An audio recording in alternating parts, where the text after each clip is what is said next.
Hi, I'm Cheryl Leach.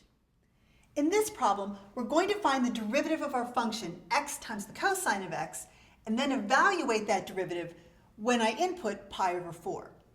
Okay, so first I need the derivative.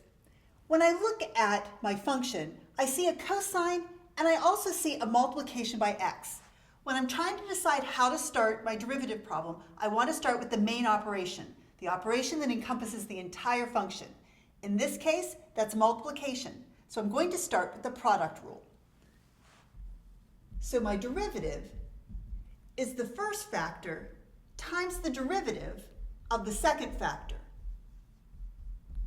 plus the second factor times the derivative of the first factor. Okay, so what is the derivative of the cosine of x? That's minus the sine of x. So I'll have x times minus sine x. And what's the derivative of x with respect to x? Well, that's just 1. So with a little simplifying, I have minus x times the sine of x plus the cosine of x. Now, as you become more comfortable using the product rule, it's perfectly okay to skip this first step and go directly to evaluating those derivatives. Okay, now that I have f prime of x, let's find out what f prime of pi over 4 is. In this case, we're simply going to substitute pi over 4 in for all of the x's.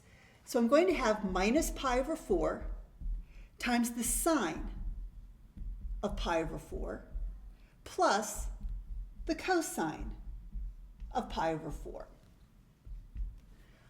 Okay, now the sine of pi over 4 is the square root of 2 over 2.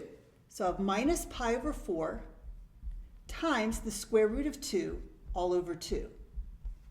The cosine of pi over 4 is also the square root of 2 over 2.